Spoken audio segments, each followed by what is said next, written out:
ಹಾಗಾಗಿ ಯಾರ ಹೆಸರನ್ನು ತಗೊಳ್ಳದೆ ಈ ಕ್ಷೇತ್ರದ ಜನಪ್ರಿಯ ಶಾಸಕರು ಅವರು ಸಂಘಟಕರು ಆದಂತಹ ಶಿವಣ್ಣವರ ಹೆಸರನ್ನು ಮಾತ್ರ ನಾನು ಹೇಳ್ತಿದ್ದೀನಿ. ಉದ್ಘಾಟಕರಾಗಿ ಒಂದು ಕಾರ್ಯಕ್ರಮದಲ್ಲಿ ಭಾಗವಹಿಸಿ ಏನು ಈ ಕನಕದಾಸರ ಯುವಕರ ವೇದಿಕೆ ಯುವಕರಿಗೆ ಒಂದು ಸ್ಫೂರ್ತಿಯನ್ನು ನೀಡುವ ಮುಖಾಂತರ ಮುಂದಿನ ದಿನಗಳಲ್ಲಿ ಇಂಥ ಕಾರ್ಯಕ್ರಮಗಳು ಆಗಲಿ ಅಂತ ಒಂದು ಮನಸ್ಸಿಂದ ಅವರು ಬಂದು ನಿಮ್ಮ ಮುಂದೆ ಕೂತು ನಿಮಗೆ ಕೆಲವು ಮಾತುಗಳನ್ನು ಹೇಳೋದ್ರ ಮುಖಾಂತರ ನಿಮ್ಮನ್ನೆಲ್ಲ ಹುಡುಕಿದ್ದಾರೆ. ಇಲ್ಲಿ ಕನಕ ಜಯಂತಿಯನ್ನ 500ನೇ ಕನಕ ಜಯಂತಿ ಮಾಡೋದ್ರ ಮುಖಾಂತರ ಈ ರಾಜ್ಯದ ಮುಖ್ಯಮಂತ್ರಿಗಳಾದಂತಹ ಸಿದ್ದರಾಮಯ್ಯನವರು 1988ರಿಂದ 8ರಲ್ಲಿ ಪ್ರತಿ ಹಳ್ಳಿಗಳು ತಗೊಂಡಿರುವಂತಹ ಒಂದು ಕೀರ್ತಿ ಅವರು ಸಲ್ಲಬೇಕಾಗ್ತದೆ. ಅವರು ಈ 500ನೇ ಜಯಂತಿಯನ್ನು ಆಚರಣೆ ಮಾಡಿ ಪ್ರತಿ ಜಿಲ್ಲೆ ಮತ್ತು ತಾಲೂಕುಗಳಲ್ಲಿ ಪ್ರವಾಸ ಮಾಡಿ ಕನಕದಾಸರನ್ನ ಪರಿಚಯ ಮಾಡಿಕೊಟ್ಟಿಲ್ಲ ಅಂತಂದಿದ್ರೆ ಈಗ ಯಾವ ಹಳ್ಳಿಗಳಲ್ಲಿ ಈ ಹಳ್ಳಿಯಲ್ಲಿ ಮಾಡುವಂತ ಮನಸ್ಸೇ ಇರ್ತಾ ಇರಲಿಲ್ಲ. ಹಂಗಾಗಿ ಆ ಕೀರ್ತಿ ಸಿದ್ದರಾಮಯ್ಯನವರು ಸೇರ್ಬೇಕು. ಈ ಕನಕದಾಸರು ಏನು 500 ವರ್ಷಗಳ ಹಿಂದೆ ಸಮಾಜದಲ್ಲಿ ಏನಿತ್ತು ಮೇಲು ಕೀಳು ಅನ್ನೋ ಒಂದು ಭಾವನೆ ಶೂದ್ರರಿಗೆ ಅಕ್ಷರಾಭ್ಯಾಸ ಕೂಡ ಇರ್ತಾ ಇರಲಿಲ್ಲ ಆ ಕಾಲದಲ್ಲಿ. ಇಂಗ್ಲಿಷ್ನವ್ರು ಬರೋ ತನಕ ನಮಗೆ ಅಕ್ಷರ ಜ್ಞಾನ ಇರಲಿಲ್ಲ. ನಕಾಲೆ ಅಂತ ಈ ದೇಶದ ಒಂದು ಗವರ್ನರ್ ಜನರಲ್ ಆಗಿ ಬಂದ ನಂತರ ನಮಗೆ ಅಕ್ಷರ ಜ್ಞಾನ ಬಂದಿದ್ದು. ಆ ಕಾಲದಿಂದ ಹೋರಾಟಗಳನ್ನು ಮಾಡಿಕೊಳ್ಳುವಂಥವರು ಕನಕದಾಸರು. ಶೂದ್ರರನ್ನ ಯಾವ ಒಂದು ಇಟ್ಕೊಂಡಿದ್ರು ಅಂದ್ರೆ ಮೇಲು ಕೀಳು ಅನ್ನೋದು ಆ ಸಮಾಜದಲ್ಲಿ ಇದ್ದಿದ್ದನ್ನ ಅದನ್ನ ಸರಿಪಡಿಸಬೇಕು, ಸಮಾನತೆಯನ್ನು ತರಬೇಕು ಅಂತ ನಮ್ಮ ಉದ್ದೇಶದಿಂದ ಅವರು ಆಡು ಭಾಷೆಯಲ್ಲಿ ಕೀರ್ತನೆಗಳನ್ನು ರಚನೆ ಮಾಡಿ ಅದರ ಮುಖಾಂತರ ದೇಶಾದ್ಯಂತ ಪ್ರಚಾರ ಮಾಡಿದರು. ಕೇವಲ ನಮ್ಮ ಕರ್ನಾಟಕ 1 ಜಿಲ್ಲೆ 2 ಜಿಲ್ಲೆ ಅಲ್ಲ, ರಾಜ್ಯಾದ್ಯಂತ ಪ್ರಚಾರ ಮಾಡಿ ಈ ಸಮಾಜವನ್ನು ತಿದ್ದಬೇಕು, ಇದರಲ್ಲಿ ಸಮಾಜ ನಿರ್ಮಾಣ ಆಗಬೇಕು ಅಂತ ಒಂದು ಕನಸನ್ನ ಹುಟ್ಟಿದಂಥವರು ಕನಕದಾಸರು. ಅವ್ರಿಗೇನು ಬೇಕಾಗಿರ್ಲಿಲ್ಲ. ಅವರು ಒಂದು ಪಾಳೆಗಾರರಾಗಿದ್ದಂಥವ್ರು. ದಂಡನಾಯಕನ ಮಗನಾಗಿ ಹುಟ್ಟಿ ಅವರ ತಂದೆಯನ್ನ ಬಹಳ ಚಿಕ್ಕ ವಯಸ್ಸಲ್ಲೇ ಕಳ್ಕೊಂಡಿದ್ರು ಕೂಡ ಅವರ ತಾಯಿಯ ಒಂದು ಮಾರ್ಗದರ್ಶನದಲ್ಲಿ ಎಲ್ಲಾ ವಿದ್ಯೆಗಳಲ್ಲೂ ಪಾರಣಿತ್ಯವನ್ನು ಹೊಂದಿ ದಂಡನಾಯಕರಾಗಿ ಅಧಿಕಾರ ಸ್ವೀಕಾರ ಮಾಡಿ ಕೆಲವೇ ದಿವಸಗಳಲ್ಲಿ ಯುದ್ಧದಲ್ಲಿ ಅವರು ಯುದ್ಧದಲ್ಲಿ ಏಟು ಬಿದ್ದು ಆ ಒಂದು ಪರಿಸ್ಥಿತಿಯನ್ನು ನೋಡಿದಾಗ ಅವರು ದಾಸರಾಗಿ ಪರಿವರ್ತನೆ ಆಗ್ತಾರೆ. ಜೀವನದಲ್ಲಿ ಜಿಗುಪ್ಸೆ ಬರ್ತದೆ. ಆ ಜಿಗುಪ್ಸೆಗೆ ಅವರು ದಾಸರಾಗ್ತಾರೆ. ದಾಸರಾದ ನಂತರ ಅವರು ಕೆಲವು ಮಠಗಳಿಗೂ ಕೂಡ ಹೋಗ್ತಾರೆ.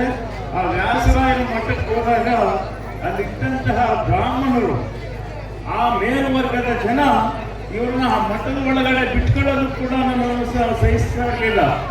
ವ್ಯಾಸರಾಯನ ಮೇಲೆ ಜಗಳ ಕೂಡ ಮಾಡಿದ್ದಾರೆ. ಅವರು ಒಬ್ಬ ಶೂದ್ರನ್ನ ತಗೊಂಡು ನೀವು ಇಟ್ಕೊಂಡಿದ್ದೀರಿ, ಕೀಳು ಜಾತಿಯನ್ನು ಹುಟ್ಟಿದಂತ ಒಬ್ಬ ಕನಕನ್ನ ತಗೊಂಡು ನೀವು ಇಟ್ಕೊಂಡಿದ್ದೀರಿ ಅಂತ ಈ ರೀತಿ ನಮ್ಮನ್ನ ನಡೆಸ್ಕೊಳ್ತಿದ್ರು 500ನೇ ವರ್ಷದಲ್ಲಿ. ಅದು ಏನು ಬದಲಾವಣೆ ಏನಾಗಿಲ್ಲ. ಆಗ ಒಂದು ಜಾತಿ ನಮ್ಮನ್ನ ಹೊರಗಡೆ ಇಟ್ಟಿದ್ರೆ ಈಗ ಬಲಿಷ್ಠ ಜಾತಿಗಳು ಕೂಡ ನಮ್ಮನ್ನ ಹೊರಗಡೆ ಇಡಂತ ಒಂದು ಕಾಲ ಈಗ ನಡೀತಾ ಇದೆ. ಒಬ್ಬ ಹಿಂದುಳಿದ ಜಾತಿಯವರು ಮುಖ್ಯಮಂತ್ರಿ ಅಂತಂದ್ರೆ ಸಹಿಸಿಕೊಳ್ಳೋಕೆ ಆಗದೆ ಇರ್ತಕ್ಕಂತಹ ಕಾಲ ಇವಾಗ ಬಂದಿದೆ. ಇಲ್ಲ ಸಲ್ಲದ ಆರೋಪಗಳನ್ನು ಹೊರಿಸಿ ಅವ್ರ ಮೇಲೆ ಅವ್ರನ್ನ ತೆಗಿಬೇಕು, ಯಾವುದೇ ಕಾರಣಕ್ಕೂ ಮುಂದುವರಿಯಕ್ಕೆ ಬಿಡಬಾರದು ಅಂತ ಒಂದು ಹುನ್ನಾರವನ್ನ ಮಾಡ್ತಾ ಇದ್ದಾರೆ. ಅದನ್ನೆಲ್ಲ ನಾವು ಸಹಿಸಿಕೊಂಡಿರೋದಕ್ಕೆ ಸಾಧ್ಯ ಇಲ್ಲ ಅಂತ ಅದನ್ನ ನಾವು ಈಗಾಗಲೇ ಎಲ್ಲ ರಾಜ್ಯಾದ್ಯಂತ ತೋರಿಸಿದ್ದೇವೆ. ಮುಂದಿನ ದಿನಗಳಲ್ಲೂ ಕೂಡ ನಾವು ಅವರ ಬೆನ್ನಿಗೆ ನಿಂತು ಅವರಿಗೆ ಶಕ್ತಿಯನ್ನು ಕೊಡುವಂತ ಕೆಲಸಗಳನ್ನು ಕೂಡ ನಾವು ಮಾಡ್ತಾ ಇದ್ದೇವೆ. ಇದೇ 5ನೇ ತಾರೀಕು ಬರುವಂತ 5ನೇ ತಾರೀಕು ನಾವು ಹಾಸನದಲ್ಲಿ ಒಂದು ಬೃಹತ್ ಶೋಷಕರ ಸಮಾವೇಶವನ್ನು ಕೂಡ ಹಮ್ಮಿಕೊಂಡಿದ್ದೀವಿ. ಅದು ಸ್ವಾಭಿಮಾನ ಸಮಾವೇಶ. ಯಾರೇ ಆಗಲಿ, ಏನು ಈ ಕಾಯಕ ಸಮಾಜಗಳಿದಾವಲ್ಲ, ಸ್ವಾಭಿಮಾನವನ್ನ ಬಿಟ್ಟು ನಾವೆಲ್ಲೂ ಹೋಗಲ್ಲ ರೀ. ಸ್ವಾಭಿಮಾನವನ್ನ ಬಿಟ್ಟು ನಾವು ಹೋಗಲ್ಲ. ಆ ಸ್ವಾಭಿಮಾನವನ್ನು ಉಳಿಸ್ಕೊಂಡಿರೋದ್ರಿಂದಲೇ ನಾವೆಲ್ಲ ಇವತ್ತು ಈ ಒಂದು ನೆಲದಲ್ಲಿ ನಾವು ಜೀವನ ಮಾಡ್ತಾ ಇದ್ದೀವಿ.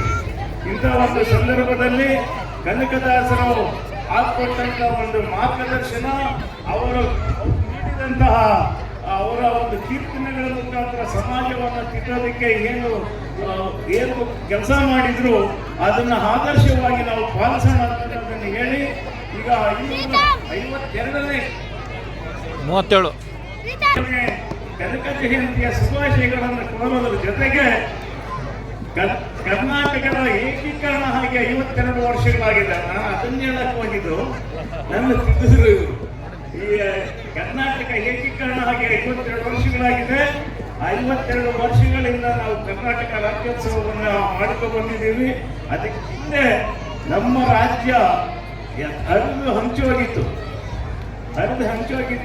ಏಕೀಕರಣ ಮಾಡಿ, ಆ ಏಕೀಕರಣದ ಮುಖಾಂತರ ಕರ್ನಾಟಕ ಮೈಸೂರು ಸಂಸ್ಥಾನ ಅಂತಿದ್ದ ಹೆಸರನ್ನ ಕರ್ನಾಟಕ ಅಂತ ಹೆಸರು ಕೊಟ್ಟಂತ ಧೀಮಂತ ನಾಯಕರು ಯಾರಾದ್ರೂ ಇದ್ರೆ ಅದು ದೇವರಾಜ ಅರಸು.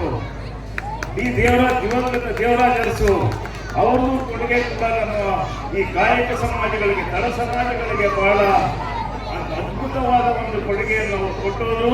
ಇವತ್ತೇನಾದ್ರೂ ನಾವು ಕೂಡ ಸಮಾಜದಲ್ಲಿ ಬದುಕ್ತಾ ಇದ್ದೀವಿ ಅಂತಂದ್ರೆ ಅವ್ರು ಕೊಟ್ಟಂತ ಭಿಕ್ಷೆಯಿಂದ ನಾವು ಬದುಕ್ತಾ ಇದ್ದೀವಿ. ಅದನ್ನ ನಾವು ನೆನ್ಕೋಬೇಕಾಗ್ತದೆ. ಆ ನೆನ್ಕೊಳ್ಳೋದ್ರ ಜೊತೆಗೆ ಈಗಿನ ಮುಖ್ಯಮಂತ್ರಿಗಳು ಅವರನ್ನ ಅನುಸರಿಸಿ ನಡೀತಾ ಇರೋದ್ರಿಂದ ಈ ಕೆಲವರಿಗೆ ಕಣ್ಣು ಕೆಂಪಾಗ್ತಾ ಇದೆ. ಅವ್ರ ಕಣ್ಣನ್ನ ಕೆಂಪಾಗಿರೋದನ್ನ ತಣ್ಣಗೆ ಮಾಡಬೇಕು ಅನ್ನೋ ಉದ್ದೇಶ ನಮ್ಮೆಲ್ಲರೂ ಇರಬೇಕು. ಈ ಒಂದು ಸಭೆಯ ಮುಖಾಂತರ 5ನೇ ತಾರೀಕು ಹಾಸನದಲ್ಲಿ ನಡೀತಿರ್ತಕ್ಕಂತಹ ಸ್ವಾಭಿಮಾನಿ ಸಮಾವೇಶಕ್ಕೆ ಹೆಚ್ಚಿನ ಸಂಖ್ಯೆಯಲ್ಲಿ ಈ ಭಾಗದಿಂದ ನಾವು ಬರಬೇಕು ಅಂತ ಅನ್ನೋದನ್ನ ಕೇಳ್ಕೊಂಡು ನನ್ನನ್ನು ಕರೆದು ಇಲ್ಲಿ ಈ ವೇದಿಕೆ ಮುಖಾಂತರ ಮಾತನಾಡಲು ಅವಕಾಶ ಮಾಡಿಕೊಟ್ಟ ಈ ಯುವಕ ಸಂಘಕ್ಕೆ ಧನ್ಯವಾದಗಳನ್ನು ಹೇಳ್ತಾ ನನ್ನ ಮಾತನ್ನು ಮುಗಿಸ್ತೇನೆ. ನಮಸ್ತೆ.